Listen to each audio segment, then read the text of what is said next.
Hello and Fakhar रागली to all of you. मैं हूं फ़खर यूसुफज़ई और आप देख रहे हैं डिबेट विद फ़खर। आज की डिबेट में बात करेंगे पाकिस्तान में आजकल दौरे पर हैं डॉक्टर जाकिर नाइक। वैसे तो उनका ताल्लुक इंडिया से है, लेकिन काफ़ी सालों से वो मलेशिया में रह रहे हैं और वो पाकिस्तान आए हैं।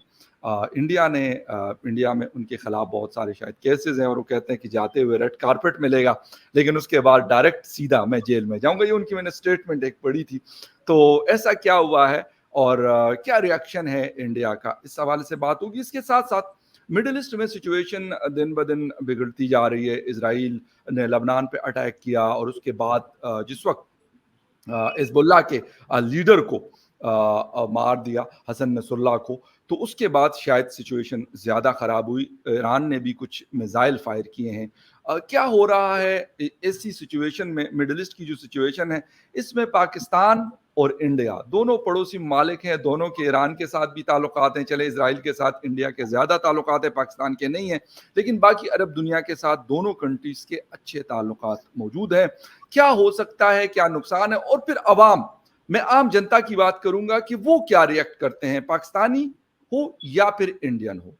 इस हवाले से भी कोशिश करेंगे बात करने की और आपसे रिक्वेस्ट भी करेंगे खैर हमारे चैनल को सब्सक्राइब करने की। लेकिन उससे पहले हमारे साथ मौजूद है आप सबकी जानी पहचानी बाय प्रोफेशन लॉयर हैं, सोशल एक्टिविस्ट हैं, वुमेन राइट्स के लिए काम करती है और इसके साथ साथ पॉलिटिकल जो पार्टी है भारतीय जनता पार्टी, उनके लिए भी काम करती है और अक्सर औकात हम इनका पॉइंट ऑफ व्यू सुनते रहते हैं। नाजिया इलाही खान ने मुझे ज्वाइन किया। Nazia, thank you very much for joining my show. वंदे मातरम, भारत माता की जय, जय Jagannath. Thank you so much Fakhar भाई। अच्छा नाजिया, एक तो बात करेंगे डॉक्टर जाकिर नाइक। इंडिया में जब हम हमारे यहाँ पीस टीवी की ट्रांसमिशन आया करती थी तो बहुत बड़ा, मतलब बड़ी बड़ी गैदरिंग्स हुआ करती थी। और मैं आपको सच बता रहा हूँ, मुझे उस वक्त नहीं पता था, मैं पता नहीं ये कहाँ पे इतने ज्यादा लोग जमा होते हैं। और ये फिर वो मतलब अपनी तकरीरें करते थे, लोग क्वेश्चन करते थे। मैं आपको सच बता रहा हूँ, मैं अपनी मतलब पर्सनल वो बता रहा हूँ आपको कि मुझे नहीं पता। मैं ये पता नहीं बंदा कौन है जी। कभी एक बुक का, यानी होली बुक्स जो होती हैं हर रिलीजन की, उस हवाले से हवाले दे के और वो करते रहते हैं। फिर इन पे पाबंदी लगी और ये पाबंदी सिर्फ इंडिया में नहीं है, ये बाकी भी दुनिया के बहुत सारे ममालिक, इवन मलेशिया यहाँ पे ये रहते हैं वहां पे भी है। क्या हुआ कि एक तो ये वहां से निकले, चले गए, अब नहीं आते, लेकिन इस वक्त पाकिस्तान आए हुए हैं और तकरीबन 1 महीने के लिए यहाँ पे लाहौर, कराची और इस्लामाबाद में कह रहे हैं कि वो कोई अपनी मतलब स्पीचेस देंगे और अपना कोई बात करेंगे। कैसा देख रहे हैं इन सारी सिचुएशन को? सबसे पहले तो मैं पाकिस्तान की सरकार को और पाकिस्तान के अवाम को मुबारकबाद देना चाहूंगी कि जिस पाकिस्तान में उसामा बिन लादेन को पाला पोसा गया, जिस पाकिस्तान में दाऊद इब्राहिम को रखा जा रहा है, जिस पाकिस्तान में हाफिज सईद को रखा जा रहा है, जिस पाकिस्तान में मसूद अजहर को रखा जा रहा है, उस पाकिस्तान में एक और जाकिर नाइक चला गया है, एक और चला गया है। अब ये इस बात में तो कोई दो राय नहीं है कि भारत में intelligence department, IB, NIA, ED सब उनके पीछे लगी हुई है। उनके बोलना बेकार है, उसके पीछे लगी हुई है और वो अपनी जान बचा करके, वो अपने आप को गिरफ्तार होने के डर से वो यहाँ से भाग गया था। इसको मैं आसान लफ्जों में भी फकर भाई बताना चाहूंगी, ताकि जो लोग इतनी की बात और जियो पॉलिटिकल बात नहीं समझ पाते हैं, या इंटेलिजेंस ब्यूरो और लॉ की बात नहीं समझ पाते हैं, कानून को उतनी पेचीदगी से नहीं समझ पाते हैं, आप देखिएगा कि जब भी आपको सोशल मीडिया पर कोई गाली देगा तो वो फेक अकाउंट बना करके देगा। लेकिन मैं और आप जैसे जिम्मेदार लोग कभी भी अपनी बातों को रखने के लिए फेक अकाउंट का सहारा नहीं लेते हैं, कभी नहीं लेते हैं। इस बात में तो 110% हर कोई अग्री करेगा। अच्छा, जो क्रिमिनल होता है वो हमेशा छुप करके वार करता है, हमेशा छुपा हुआ रहता है, अपने आप को एक गुफा में या एक कमरे में, एक हिडन एड्रेस में अपने आप को छुपा करके रखता है। लेकिन हम और आप जैसे जिम्मेदार लोग पूरे भीड़ भड़के में भी आराम से छाती चौड़ा करके घूमते हैं, ठीक है। तो जाकिर नाइक जब आप लोग वो पीस टीवी पे देखते थे, तब भी वो अपनी एक फेक फैब्रिकेट सभा लगाता था, जिसमें वो पेड लोगों को पैसे दे करके लोगों को एक्ट करवाता था कि कन्वर्शन हो रहा है, और वो कन्वर्शन का भूत इतना चढ़ा कि फिर जो ओरिजिनल हिंदूज हैं वो भी जा करके सोचने लगे कि भाई जब लाखों लोगों को जाकिर नायक ने कन्वर्ट करवा दिया तो फिर हम भी कर लेते हैं, हम भी उनकी बात को सुन लेते हैं, हम भी उनका खुतबा और तबलीग सुन लेते हैं। बाद में धीरे धीरे भारत की सरकार को उस पर भी आपत्ति नहीं थी, भाई अगर कोई अपनी मर्जी से कन्वर्ट होना चाहता है तो उसमें हम क्यों मना करेंगे, हम क्यों बीच में इंटरवीन करेंगे। लेकिन प्रॉब्लम वहां पर हुई जब उन्होंने जो स्कूल और कॉलेज खोला था उसमें से पीएफआई और टेररिज्म संगठन और ट्रेनिंग करना उन्होंने स्टार्ट करवा दिया था जाकिर नायक ने। और जाकिर नायक जो इतना ज्यादा मतलब तबलीग दिया करते थे ह्यूमैनिटी की और फितरा ज़कात की और वक्फ की, वो इतनी तबलीग दिया करते थे, पर उनके स्कूल में, उनके कॉलेज में कोई गरीब का बच्चा नहीं पढ़ सकता था। जो अरबों खरबोपति के बच्चे होते थे वही पढ़ सकते थे, क्योंकि फीस इतनी ज्यादा फीस थी।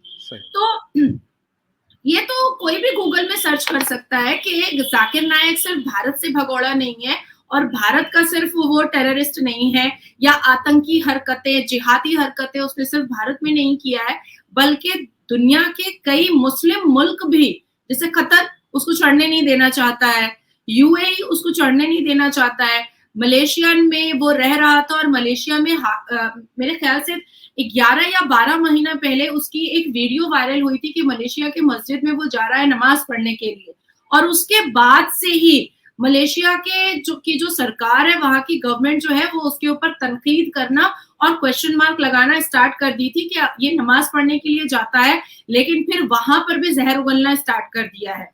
तो कोई भी देश जो है वो अपनी शांति को भंग करना बिल्कुल भी नहीं चाहेगा। कोई भी देश जो है वो इस्लामिक एक्सट्रीमिस्ट जो होते हैं या जिहादी माइंडेड जो होते हैं उनको रख करके अपने सुकून को, अपने देश के रिफॉर्मेशन को, अपने देश के इम्प्रूवमेंट को खत्म नहीं करना चाहता है।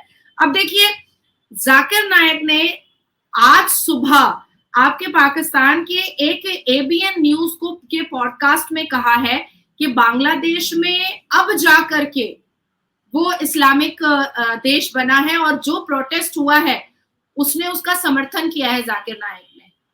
आज की बात मैं आपको बता रही हूँ, सुबह 10 बजे वो पाकिस्तान के एबीएन न्यूज पर बैठा था पॉडकास्ट के लिए, और उसने खुले लफ्ज में कहा है कि बांग्लादेश को पहले गैर हिंदू चला रहे थे, मतलब हिंदू जो थे वो चला रहे थे, गैर हिंदू नहीं, हाँ जी गैर मुस्लिम चला रहे थे, और हिंदुओं की मानसिकता से बांग्लादेश चल रहा था। तो जो प्रोटेस्ट हुआ है वो बिल्कुल सही हुआ है, और जाकिर नायक ने ये उम्मीद जताई है अल्लाह तबारक ताला से कि अब जा करके जाकिर नायक को ऐसा लगता है कि जमाते इस्लामी और टेररिस्ट ग्रुप जो है वो बांग्लादेश को सही दिशा पर और अकॉर्डिंग टू शरिया लेकर के चल सकता है। दूसरा, उसने उसी न्यूज चैनल के पॉडकास्ट में कहा है कि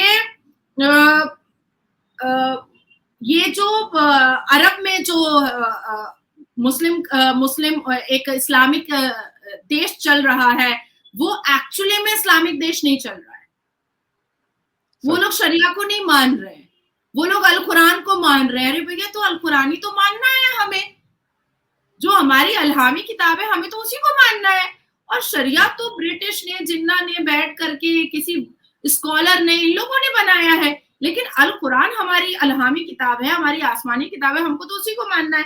तीसरा, उसने एक और बड़ी अजीब सी बात, मुझे बहुत मतलब अंदेशा और एक हॉरर सिनेरियो नजर आया है कि उसी एबीएन न्यूज चैनल पाकिस्तान के उसने आज सुबह में पॉडकास्ट में कहा है जाकिर नायक ने कि 3 मिलियन फॉलोअर कंटिन्यूअसली उसको फॉलो करते हैं भारत से, जो उसके प्रीच को, उसके भड़काऊ स्पीचेस को बहुत पसंद करते हैं और उसको अपना आका मानते हैं, और कमेंट में लिखते हैं कि भारत की शान है जाकिर नायक। अब आप सोचिए कि ये तो हमारे इंटेलिजेंस डिपार्टमेंट को, अभी मैंने एक मेल किया है इंटेलिजेंस डिपार्टमेंट को कि इस पर उन सारे लोगों का पूरा शिजरा और पूरा डिटेल्स निकाला जाए, जो 3 मिलियन मुसलमान जाकिर नायक को अभी इस वक्त हमारे भारत में फॉलो कर रहे हैं, क्योंकि जाकिर नायक हमारे देश से लेकर के इस दुनिया के कई देशों का टेररिस्ट एक ऑर्गेनाइजेशन का सरबराह है। तो ऐसे लोगों को पाकिस्तान ही फूल का गुलदस्ता दे सकता है, पाकिस्तान ही रेड कारपेट बिछा सकता है, पाकिस्तान ही उसके हाथ और पैर को चूम सकता है, पाकिस्तान ही इतनी खुशी दिखा सकता है।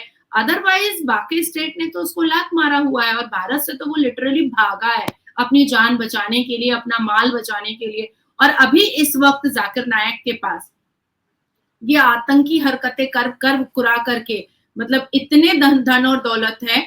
आपके यहाँ तो बड़ा दस्तरखान बिछ रहा है, बड़ा शाही अंदाज में उसका स्वागत हो रहा है, पर इसी जगह अगर कोई मुस्लिम मुल्क का अगर कोई इकोनॉमिस्ट चला आता, अगर कोई ब्यूरोक्रेट चला आता, तो मुझे लगता है कि वो पाकिस्तान के इकोनॉमिकल कंडीशन के लिए फायदा देता। लेकिन अगर जाकिर नायक भी आया है तो वो इतना पैसे वाला है और उसने अपने टेररिस्ट एक्टिविटीज से इतने पैसे कमाए हैं कि अगर उसका आधा भी आप लोगों को दान दे दे, आधा भी आप लोगों को फितरा ज़कात में दे दे आपकी सरकार को, तो मुझे लगता है कि इकोनॉमिकल कंडीशन थोड़ी सी बेटर दिखाई देगी। लेकिन क्योंकि जाकिर नायक को लूटने की आदत है और आतंक मचाने की आदत है, और हमने प्रैक्टिकली देखा हुआ है जाकिर नायक की फितरत को कि वो कितना बहुत अश्लील आदमी भी है, औरतों के साथ बहुत बदतमीजी से और सेक्स वेक्स की बातें कर करके भी वो अपनी तबलीग को रखता था। तो हमें तो पता है कि वो पाकिस्तान में या तो बस जाएगा और या तो फिर अपना फेम शोहरत ले करके फिर कहीं और कूच करेगा, कहीं और भाग करके अपने आप को छुपाने की कोशिश करेगा, या पाकिस्तान की सरकार ये दुनिया को दिखाएगी कि जाकिर नायक वापस चला गया है, लेकिन उसामा बिन लादेन की तरह उसको भी किसी गार में छुपा करके रखी रहेगी। और जब पूरी दुनिया का फोर्स और पुलिस उसको ढूंढेगा, इंटेलिजेंस डिपार्टमेंट ढूंढेगा, तो हमें 5 साल 10 साल के बाद पता चलेगा कि जाकिर नायक पाकिस्तान से ही अरेस्ट हुआ या पाकिस्तान में ही गोली लग करके मर गया। एक चीज मैं और ऐड करना चाहूंगी फकर भाई कि पाकिस्तान के लिए ये बहुत बुरा हुआ कि उसने जाकिर नायक को बुलाया। हालांकि कचरा कहाँ गिरता है, कचरे के टब में ही गिरता है, लेकिन फिर भी जो अच्छे लोग हैं पाकिस्तान में, जो मुस्तकिल मिजाज के लोग हैं पाकिस्तान में, जो तहज़्ज़ुब मिजाज और तासुब रखते हैं पाकिस्तान में, जो बहुत इंटेलिजेंट लोग हैं, जो शिक्षित लोग हैं, जो रिफॉर्मेशन चाहते हैं पाकिस्तान में, ये उनके लिए बहुत बुरा हुआ है। हालांकि ये जाकिर नायक के लिए बहुत बेहतर हुआ है कि उसको एक जगह छत मिल गई है और पूरे इज्जत के साथ और मान मर्तबा के साथ एक भगोड़े को छत मिला है। अच्छा नाज़िया, एक तो ये बताइएगा कि वो यहाँ पे 28 अक्टूबर तक आए हैं, ऑलमोस्ट 1 महीने के लिए। एक पॉइंट तो ये। अच्छा, फिर दूसरा, इंडिया में बिल्कुल उनके खिलाफ, बल्कि ये खुद उन्होंने बोला, मैंने उनकी कुछ क्लिप्स कुछ दिन पहले जब वो पहुंचे भी नहीं थे तो कोई पॉडकास्ट के मैंने क्लिप्स देखे, तो वहां उनसे पूछा गया कि जी आप इंडिया क्यों नहीं जाते। उसने कहा चला तो जाऊंगा लेकिन फिर वापस नहीं आऊंगा। ये बाकायदा उनका क्लिप मैंने सुना। अच्छा, क्या क्या चीजें ऐसी हैं? फिर दूसरा ये कि क्या बाकी दुनिया के मैं दुनिया से मेरा मुराद सिर्फ पाकिस्तान की मैं बात नहीं कर रहा हूँ, ना सिर्फ मलेशिया की बात करूँ, बाकी दुनिया, यूरोप यूनियन है, अमेरिका है, कनाडा है, अरब मिडिल ईस्ट है, वो भी कुछ इस किस्म की वो कंसर्न्स रखते हैं या फिर वो बात करते हैं कि हाँ वो टेररिस्ट एक्टिविटी के अंदर इन्वॉल्व था। जिस तरह बहुत सारे आपने उसामा बिन लादेन की बात की, अलकायदा की बात है, इस तरह के और बहुत सारे ऐसे ऑर्गेनाइजेशंस हैं जिसको डिक्लेयर किया गया। तो ऐसा कुछ है उनके हवाले से इंटरनेशनली? इंडिया में तो केसेस हैं। नहीं, आप गूगल में ही सिर्फ सर्च कर लीजिए। मैं पेपर्स क्या दिखाऊं, हालांकि मैं कुछ पेपर्स लेके भी बैठी ठीक है, कोई मसला नहीं, ठीक है, लेकिन मैं पेपर्स क्या ही दिखाऊं और कितने पेपर्स दिखाऊं? बिल्कुल ठीक है। मुझे ऐसा लगता है कि गूगल में जो कोई भी मेरी बात से अग्री नहीं कर रहा है वो सिर्फ गूगल में सर्च करे कि list of cases in world against Zakir Naik, तो कतर से भी मिल जाएंगे, यूएई से मिल जाएंगे, सऊदी अरबिया से मिल जाएंगे, मलेशिया से मिल जाएंगे, ईरान से मिल जाएंगे, तेहरान से मिल जाएंगे, तुर्किस्तान से मिल जाएंगे उसके, क्योंकि उसका एक ग्रोथ, एक टीम थी, जैसे अलकायदा की टीम काम करती है, जैसे लश्कर तैयबा की टीम काम करती है, जैसे टेररिस्ट ऑर्गेनाइजेशन जैश मोहम्मद के ऑर्गेनाइजेशन वाले काम करते हैं, जैसे उसामा बिन लादेन के टेररिज्म ग्रुप काम करते थे, जैसे हिजबुल्ला जो अभी लेबनान का जो हुआ है उसका पूरा एक टीम काम करता था। नबील काउक का पता भी चला कि वो 1983 में ही वो ज्वाइन किया था और उसने बहुत सारे देशों में अपनी ऑर्गेनाइजेशन की हिजबुल्लाह की पूरी टीम बना करके रखी थी। तो उसी तरीके से जाकिर नायक की भी टेररिज्म ऑर्गेनाइजेशन की टीम सिर्फ भारत में नहीं थी, बल्कि कई मुल्कों में जाकर के वो पूरी टीम रेडी हो रही थी। भारत ने उसका भांडा फोड़ा था, क्योंकि भारत उसको पहले बहुत रिस्पेक्ट दे रहा था कि एक बंदा है जो इस्लाम की खूबसूरती बताता है। भारत उसको पहले बहुत मान सम्मान दे रहा था, वो जहां जहां चाहता था और भारत के जिस जिस राज्य में चाहता था वहां वहां वो अपना अपना वो वाला पूरा तबलीग का और इस्लाम का वो प्रचार करता रहता था। और कोई भी पुलिस परमिशन भी उसको दिया जाता था। हालांकि जब तक उसको मान सम्मान मिल रहा था कि वो एक इस्लामिक प्रीचर है और एक स्कॉलर है, वो अपने इस्लाम का प्रचार करता है, तब तक उसको परमिशन के लिए कभी कोर्ट तक नहीं जाना पड़ा। एक पुलिस स्टेशन में इंटीमेशन देने से ही उसको परमिशन मिल जाता था। हालांकि इतने बड़े बड़े मंच का, इतने बड़े बड़े स्टेज के लिए एक पॉलिटिकल पार्टी को भी ना हाई कोर्ट से या लोअर कोर्ट से परमिशन लेने की जरूरत पड़ती है। क्योंकि हमारा देश डेमोक्रेटिक है, क्योंकि हम बहुत लिबरल है, क्योंकि हमारे यहाँ सेक्युलरिज्म को बहुत मान्यता दी जाती है, तो वो आराम से करता था। लेकिन जब धीरे धीरे उसके खुद के टीम के लोगों ने, कभी उसके कैमरामैन ने, कभी उसके स्पॉट बॉय ने, और जिन लोगों को वो एक्ट करवाया था कन्वर्शन का, वो एक्ट वाले लोग जब आकर के कैमरा के सामने बोलना स्टार्ट किए कि भाई ये तो पाखंडी है, और उसके बाद फिर उसके खुद के स्कूल से जब टेररिज्म ऑर्गेनाइजेशन की ट्रेनिंग रंगे हाथ पकड़ी गई, तब जा करके ये बात खुली और सारे देश जहां जहां उसकी टीम बैठी हुई थी और टेररिस्ट ऑर्गेनाइजेशन की, सबने जब इंक्वायरी किया तो सबको पता चला कि इंडिया इज राइट। नहीं, लेकिन नाज़िया एक छोटी सी चीज, सॉरी इंटरप्ट कर रहा हूं आपको।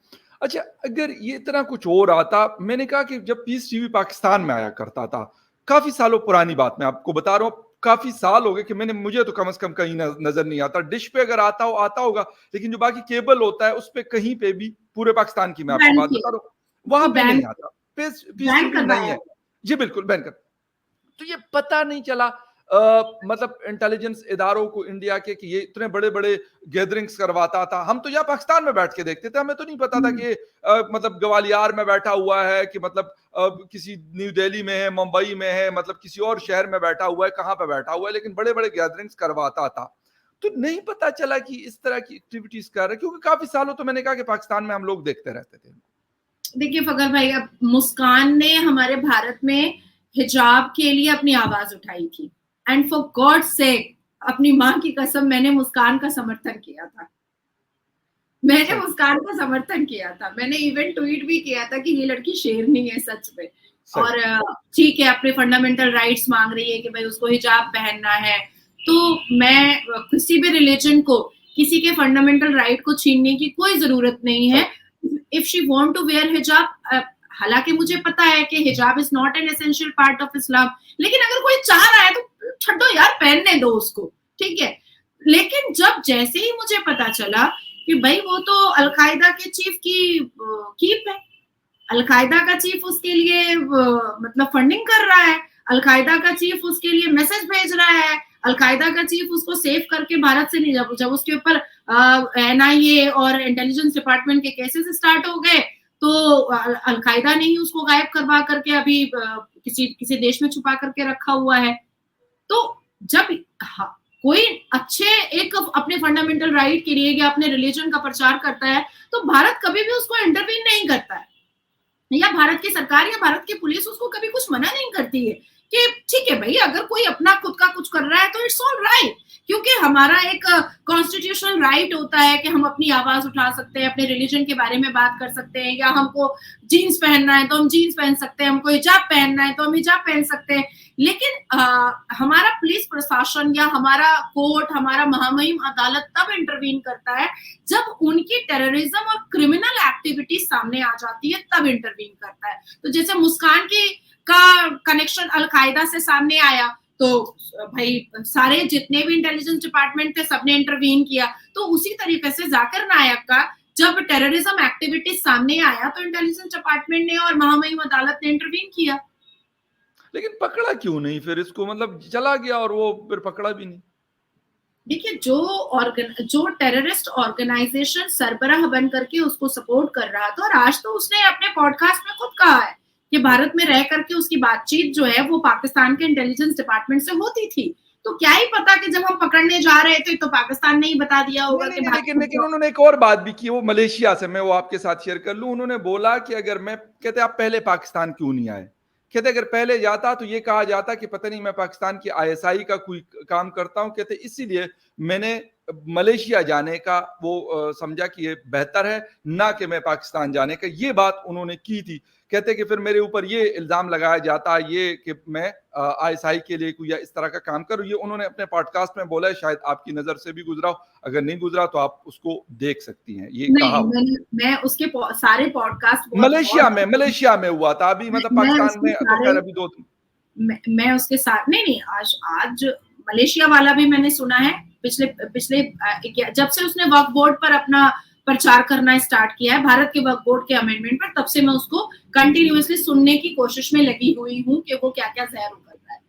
देखिए, मरता क्या नहीं करता, और ऐसे ऐसे पाखंडी भगोड़ा और क्रिमिनल और टेररिस्ट का झूठ बोलना बहुत आसान होता है। और जब तुमको मलेशिया में, जब तुमको आसरा मिल गया था, छत मिल गया था, तो फिर तुमको फिर वहां पर टेररिज्म एक्टिविटीज करने की क्या जरूरत थी? और जब तुम भारत में थे तो ये तो ऑन रिकॉर्ड है कि भारत में रहते हुए, अपना इस्लामिक प्रीच करते हुए और बिहाइंड द कर्टेन अपनी टेररिज्म ऑर्गेनाइजेशन को फैलाते और पुसाते हुए भी तुम पाकिस्तान के इंटेलिजेंस डिपार्टमेंट से जुड़े हुए थे। तुम जाकिर नायक को ऐसा लगा कि पाकिस्तान चला जाता है तो जो जो केसेस है वो और भी दुनिया जो है वो समझेगी कि भाई ये कोई इस्लामिक प्रीचर नहीं है, ये भी हाफिज सईद है। तो वो खुद को हाफिज सईद नहीं बुलवाने के लिए वो पहले मलेशिया गया, उसके बाद कतर में कुछ दिन रहा, उसके बाद तेहरान में भी कुछ दिन रहा है, और उसके बाद फिर वो अपने खास मखसूस पसंदीदा जगह पाकिस्तान में पहुंच चुका है। चलें, खैर अब देखते हैं कि वो 28 के बाद तो मेरे ख्याल वापस चले जाएंगे, यहाँ नहीं रहने के लिए आए हुए हैं, लेकिन और मैं आपको 28 पूरी दिन। जिम्मेदारी से फकर भाई एक बात कह रही हूँ कि जी वो जी। दुनिया और पाकिस्तान के भोले भाले अवाम की नजरों में तो वो जरूर पता चलेगा कि वो पाकिस्तान से जा चुका है, पर वो रहेगा वही। मुझसे कल ही चले नेशनल न्यूज पेपर पूछ रहा था कि जाकिर चले नायक देखते हैं। पाकिस्तान के मुसलमानों को क्या समझाएगा। मैंने कहा पाकिस्तान के मुसलमानों को कुछ समझाने को नहीं है, वो कुछ सीख लेगा पाकिस्तान के मुसलमानों से कि फेक ब्लास्फेमी में कैसे चीथड़े उड़ाए जाते हैं। चले पाकिस्तान के खैर मुसलमान देखते हैं कि क्या होता है और वो कब तक रहते हैं। बट एनीवे, थोड़ी सी बात करते हैं फलस्तीन, इजराइल, लेबनान और ईरान की। अच्छा नाजिया, सिचुएशन काफ़ी क्रिटिकल है। जब अभी कुछ बैलिस्टिक मिसाइल, ईरान ये दावा कर रहा है कि हमने बैलिस्टिक मिसाइल फायर किए हैं और 100 से ज़्यादा मिसाइल, 200 से ज़्यादा मिसाइल हमने फायर किए हुए। कुछ निशाने पे लगे, कुछ नहीं लगे, जो भी हुआ खैर वो भी एक अलग बहस है। अमेरिका ने भी कहा कि जवाब देना, इसको देना पड़ेगा, इसके लिए ईरान को बड़े, मतलब जिसे कहते हैं कॉन्सिक्वेंसेस को भुगतना पड़ेगा, और इसने जुर्रत कैसे की हमला करने की। लेकिन आवाम, आम जनता जो है, इंडिया की हो, पाकिस्तान की हो, मिडिल ईस्ट की हो, कहीं की भी हो, वो अपनी सोच रखती है। वो ये नहीं देखती कि हाँ उनको नेतन्याहू कि कुछ लोगों को अच्छा लगता है, कुछ को बुरा लगता है, कुछ टेररिस्ट कहते हैं उसको, कुछ हीरो के तौर पे उनको लेते हैं, जो भी है। अच्छा मुझे ये बताइए कि इस वक्त एक तो उस सिचुएशन के हवाले से कि इंडिया क्या रोल प्ले कर सके, क्योंकि एक बहुत तेज आग भड़की है। ईरान है, अरब कंट्रीज हैं, फिर इसराइल है, उसके साथ अमेरिका खड़ा है, फिर बाकी ईरान के साथ शायद लबनान और यमन और इस तरह के लोग खड़े हो। क्या सिचुएशन आपको अभी आगे चलती हुई नजर आ रही है, और अगर ईरान के ऊपर हमला होता है तो फिर क्या होगा? देखिए, मैं सबसे पहले तो ये बता दूं कि मैं नेतन्याहू जी को हीरो ही मानती हूँ, ही भी नहीं, हीरो मानती हूँ। And I am quite very strong supporter and a follower of Israel. सही। स्ट्रॉन्ग मतलब ओके। थोड़ा सा भी 20 में मतलब आप सवा और 0.0 भी नहीं कर सकते। I am such a very strong hardcore supporter and follower of Netanyahu, ठीक है। अब मुझे ऐसा लगता है कि जहां कहीं पर भी टेररिस्ट या टेररिज्म ऑर्गेनाइजेशन है। तो जिस तरह से नेतन्याहू जी ने अपने नेतृत्व में हिजबुल्लाह नसरुल्लाह को खत्म किया है, वो दुनिया के कोने-कोने से खत्म, हर एक देश के कर्ता धर्ता को खुद ही करवा देना चाहिए, खुद ही करवा देना चाहिए। अब मुझे एक बात बताएं आप, फिर मैं वही कहूंगी कि ये हिजबुल्लाह नसरुल्लाह ये गारों के नीचे क्यों रहता था, 100 फीट जमीन के अंदर क्यों रहता था? एक नॉर्मल आदमी को तो ये सब करने की जरूरत नहीं है। हमने तो कल इजराइल की पूरी पॉपुलेशन भी टनल्स के अंदर गई थी, उनकी वीडियोस भी आज सोशल पूरे मीडिया पे, इंक्लूडिंग द नेतन्याहू जिनको आप हीरो कह रही हैं, वो भी तो गारों के अंदर घुसा है कि यार मेरे ऊपर हमला हो रहा है। तो ये भी तो होता है ना। ये देखिए, जब कोई बहुत ही चरित्रहीन और जब कोई बहुत ही हार्डकोर क्रिमिनल होता है, तो फिर क्रिमिनल के दिमाग से ही सोच करके उसको पकड़ना पड़ता है। बिकॉज आप भी पेशे से वकील हैं और मैंने भी कानून की किताब पढ़ी है, तो आपने पाकिस्तान की पढ़ी है, लेकिन बात तो वही है, चोर को पकड़ना है, डकैत को पकड़ना है और मुजरिम को पकड़ना है, बात तो वही है। बिल्कुल, तकरीबन लॉज मिलते जुलते हैं काफी हद तक। अल्टीमेटली क्रक्स यही आता है कि भाई बुरे लोगों को पकड़ करके जेल की हिरासत में डालना है। सही। तो क्या हम एक बहुत खूबसूरत इंसान बन करके हम किसी बलात्कारी को फांसी के बंधे पर चढ़वा पाएंगे? फिर तो हम कहेंगे बेचारे को माफ कर दो, गलती हो गई है। लेकिन जब हम ब्लैक कोट डालते हैं अपने ऊपर, तो हमारे अंदर हाथ में संविधान की किताब लेते हैं, तो फिर उस क्रिमिनल के दिमाग से हमको सोचना पड़ता है कि इसने कितनी बेरहमी से एक बच्ची का रेप किया है, इसको फांसी की ही सजा मिलनी चाहिए। तो मुझे ऐसा लगता है कि एक नॉर्मल व्यक्ति, एक मतलब सिविलाइज्ड व्यक्ति कभी गारों के अंदर नहीं रह सकता है। और जो लोग कश्मीर में प्रदर्शन कर रहे थे, हालांकि अपना अपना डेमोक्रेटिक राइट है, फंडामेंटल राइट है, किए हैं वो लोग, और जम्मू एंड कश्मीर में हमारी सरकार ने उनको कोई आपत्ति भी नहीं जताई। लेकिन मुझे और मुझ जैसे कई संवैधानिक लोगों को ऐसा लगा कि बच्चियों को, छोटी छोटी बच्चियों को और बच्चों को रोड पे नहीं उतारना चाहिए था। आज मुझे अगर किसी को जवाब देना है या कोई मेरा बुरा कर रहा है, तो मैं उसमें अपने बेटे को लेकर के नहीं आऊंगी, बल्कि मैं उसको दूर रखूंगी, उसके कान में भी नहीं पहुंचने दूंगी कि ये लोग मेरे दुश्मन हैं। और हो सकता है कि आने वाले वक्त में एक कॉन्फ्लिक्ट हो जाए या एक बैटल हो जाए, तो तुमको मैं अभी से कान में रख रही हूँ, तुम रोड पे प्रदर्शन में उतर जाना। No no, not at all. क्योंकि जो मैं पॉलिटिक्स में हूँ, मेरे साथ बहुत सारी ऊंच नीच चीजें हो सकती हैं, बट मैं एक अच्छी माँ तब होंगी जब मैं उसको इन सारी चीजों से बहुत सेपरेट और दूर रखूंगी। तो उसी तरीके से जो लोग नसरुल्लाह हिजबुल्लाह को के फॉलोअर थे जम्मू एंड कश्मीर में या भारत के किसी भी कोने में, उनको बच्चों को नहीं उतारना चाहिए था। बच्चों का काम होता है पढ़ना लिखना और एक अच्छा खूबसूरत इंसान बनना। तो ये एक बात है। इवन उन्होंने बच्चों से रटा करके मीडिया पर अपना स्टेटमेंट भी दिलवाया, जिसमें एक छोटी सी बच्ची, बड़ी प्यारी सी जम्मू कश्मीर की है, उसने कहा कि मैं इजराइल के चीफ मिनिस्टर को मैसेज देना चाहती हूँ। अब आप सोचो कि उसने रटा भी आधा अधूरा कि इजराइल का कोई चीफ मिनिस्टर नहीं, चीफ मिनिस्टर नहीं, प्राइम मिनिस्टर।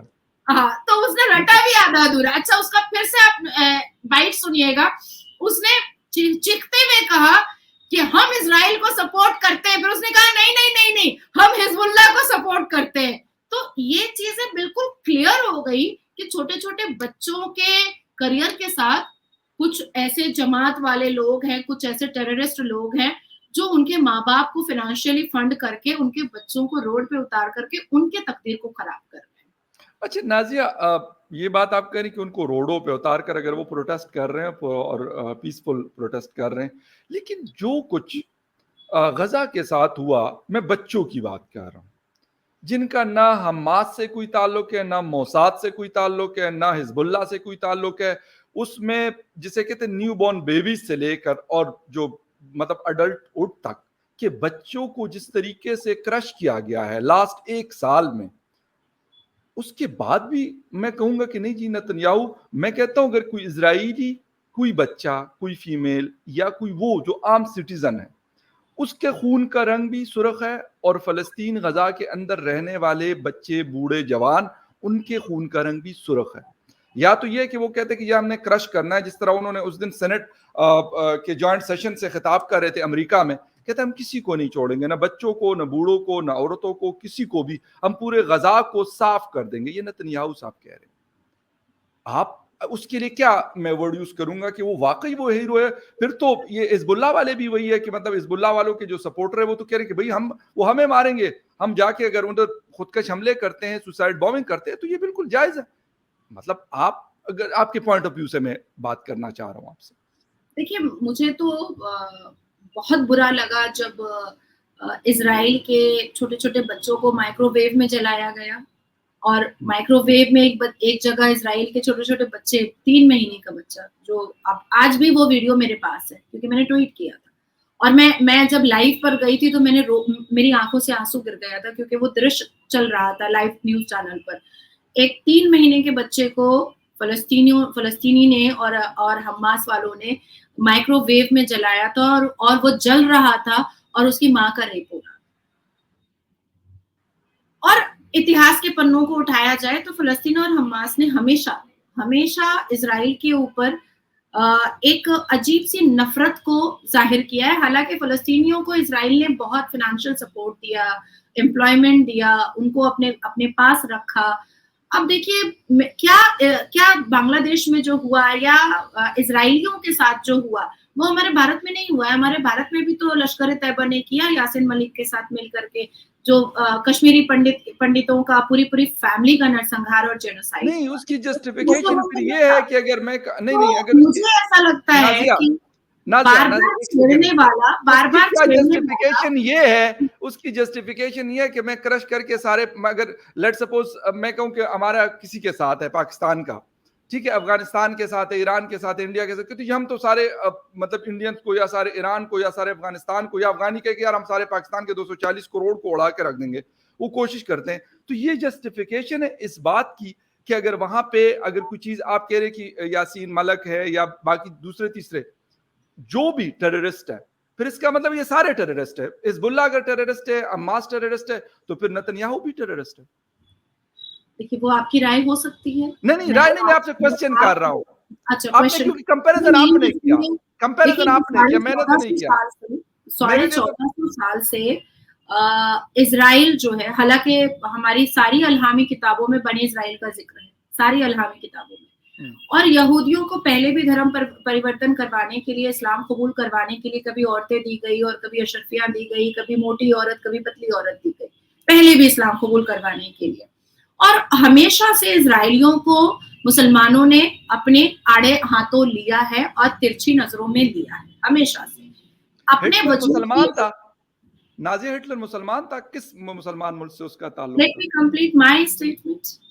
आपका एक सवाल है, माय क्वेश्चन, आपने कहा कि मुसलमानों ने तो हिटलर किस मुल्क का मुसलमान था? पाकिस्तान से था, सऊदी अरेबिया से था, कहां से था? दूसरा सवाल दाग दिया तो have some patience। मैं एक सवाल का जवाब, I have patience, I have so many questions। मैं पहले I have that। अब आती है बात कि हर एक्शन का रिएक्शन होता है। अब एक पूरा ग्रुप है जो पिछले 2018 से लेकर के 2024 तक मुझे नंगा करने के लिए, मतलब डिफरेंट प्लेटफॉर्म पे नंगा करता है। कभी बोलता है नाजिया की 3 शादी हुई है, कभी बोलता है, कभी कुछ। मैं एक एग्जांपल दे रही हूँ। और मैं 2018 कैरेक्टर असैसिनेशन कर रहे हैं, कैरेक्टर असैसिनेशन के साथ कई बार मेरे मर्डर का स्ट्रैटेजी, कई बार मेरे ऊपर एसिड अटैक की स्ट्रैटेजी जो मैंने फेस किया है सोशल प्लेटफॉर्म पर, हर जगह। तो मैंने 2018 से 2024 तक अपनी जुबान को, मतलब लास्ट मंथ तक मैंने अपनी जुबान को बंद रखा था। अब मुझे अल्टीमेटली वो सारे मैटर को लेकर के सुप्रीम कोर्ट फाइल करना पड़ा, क्योंकि सामने वाले ने मुझे मजबूर किया ना। अब मैं मजबूर हो गई हूँ कि अब मुझे उनको एक्शन का रिएक्शन देना ही पड़ेगा। अब क्योंकि मैं टेररिस्ट नहीं हूँ, तो इसलिए मैं उनकी तरीके से चरित्रहीन नहीं हूँ, या मैं उनकी तरीके से क्रिमिनल डायबोलिक माइंडेड नहीं हूँ, तो मैं अपने तरीके से, लीगल तरीके से अपनी सेफ्टी ले रही हूँ, है ना? बिल्कुल आपका राइट है, सेफ्टी ले रही हूँ। तो जब अब मान लीजिए कि कोई टेररिस्ट आकर के मेरा गला रेतने खड़ा हो जाएगा, तो अगर मेरे पास चाकू नहीं होगा, तलवार नहीं होगा, तो अगर एक हॉकी होगा, एक डंडा होगा, तो मैं वो कुछ होगा। एग्जैक्टली, अपने सेल्फ डिफेंस के लिए आप इस्तेमाल करेंगे। सेल्फ डिफेंस के लिए मैं वो तो कम से कम लेकर खड़ी होंगी कि भाई ये तो 1000 लोग, जैसे अभी अलीपुर कोर्ट में मेरी मॉब लिंचिंग हुई थी, जो वीडियो पूरे दुनिया में वायरल हुई है। इवन अरब में भी दिखाया गया है, मुझे मैसेज भी सही आया है कि इस सही तरीके से भारत के पश्चिम बंगाल में मॉब लिंचिंग किया जा रहा है, वो भी मुसलमान लड़की का कर रहे हैं, वो भी नारे तकबीर के नारे पर, अलीपुर कोर्ट के परिषद में हुआ है। तो उस वक्त तो मुझे पुलिस ने सेव कर लिया, मुझे पुलिस सही ने बचा लिया। अगर मैं अकेली होती, वो कोर्ट नहीं होता, तो कम से कम मैं हाथ तो उठाती कि मुझे मत मारो। तो हर नहीं, बिल्कुल एक्शन का रिएक्शन होता है, और मुझे ऐसा लगता है कि पहले भी अगर हम इतिहास के पन्नों को उठाएं और 90s में जाएं, 80s में जाएं, तो पहले भी फलस्तीन ने किया था अटैक, उसके बाद फिर से इस बार भी फलस्तीन ने अटैक किया।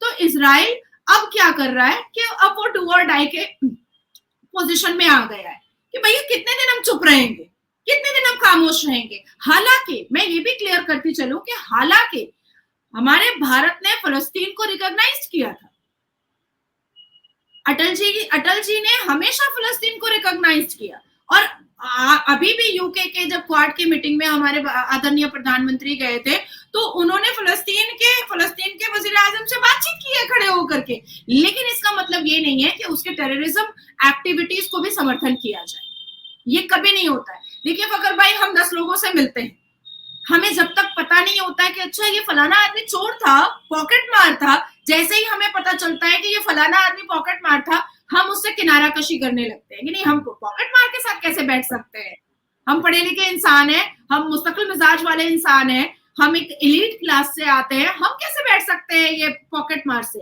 और हम कोशिश करेंगे कि उसको अरेस्ट करवाया जाए कि वो पॉकेट मार करता है। राइट तो यही हो रहा है। ठीक है नाजिया, बहुत सारी बातें खैर और भी हो सकती है इस टॉपिक पे, लेकिन क्योंकि टाइम हमारे पास लिमिटेड हाँ, है, बहुत सारी बातें हो गई है। खैर एनीवे, मकसद ये नहीं है कि कोई हम इजराइल को अच्छा साबित करना और फलस्तीन को बुरा या किसी और कंट्री को गलत है। मर इंसान रहे हैं। मैंने बिल्कुल ये कहा कि दोनों के जो ब्लड का कलर है वो कोई फर्क नहीं है किसी भी इंसान का, वो अमेरिका से उसका ताल्लुक हो, पाकिस्तान से हो, हिंदुस्तान से हो। और जहां तक बात है गलत को गलत और सही को सही कहना, बाकी और कोई चीज नहीं होती। इजराइल और फलस्तीन है, दोनों अगर रह सकते हैं तो रहना चाहिए, ये सारे लोग कह रहे हैं। मेरे ख्याल अभी रिसेंटली इंडिया के एक्सटर्नल फॉरेन अफेयर के मिनिस्टर ने यूनाइटेड नेशन में जब ये बात की थी, शायद उसके साइडलाइन पे जब बात की थी, तो उन्होंने भी कहा कि 2 स्टेट सोल्यूशन, अमेरिका भी ये कहता है। तो फिर मसला क्या है, ये होना चाहिए। और ये मजीद जो खूनरेजी हुई, हजारों लोगों की जानें जा चुकी और मजीद जा रही हैं, जिसे कहते हैं कि पूरे कंडरात की शक्ल इख्तियार कर चुका है, जो गजा हो या कोई और हो। लेकिन फिलहाल इसको रुकने का कोई शायद चांसेस नजर नहीं आ रहे। चीन ने भी शायद कोशिश की, रशिया ने भी की, गालिबन हिंदुस्तान ने भी की। ये वो 3 वो ममालिक है जो बड़े ममालिक है दुनिया के, जिनकी शायद आवाज़ दूर तक सुनी जाती है, जिनका इन्फ्लुएंस है। लेकिन फिलहाल ऐसा कुछ नज़र होता हुआ नज़र नहीं आ रहा। खैर Nazia, thank you very much, आपके टाइम का बहुत शुक्रिया। और क्वेश्चन हम करते हैं, आप जवाब देती, वो आपका राइट है, क्वेश्चन करना हमारा राइट है, कोई ऐसा वो नहीं है। थैंक यू वेरी मच, बहुत शुक्रिया, आपने पेशेंस के साथ जवाब दिए, वो आपका राइट है। जो भी आपका पॉइंट ऑफ व्यू है उसके ऊपर मुझे कोई मैं ये नहीं कहता कि नहीं, जो मेरा पॉइंट ऑफ व्यू है वो नाजिया का होना चाहिए, बिल्कुल ऐसा नहीं है। करें बहुत शुक्रिया Nazia, thank you very much, आपके टाइम का बहुत शुक्रिया। And viewers, thank you very much for watching debate with Fakhar Yusuf. किसी और डिबेट में आपसे फिर मुलाकात होगी, तब तक के लिए टेक केयर एंड बाय।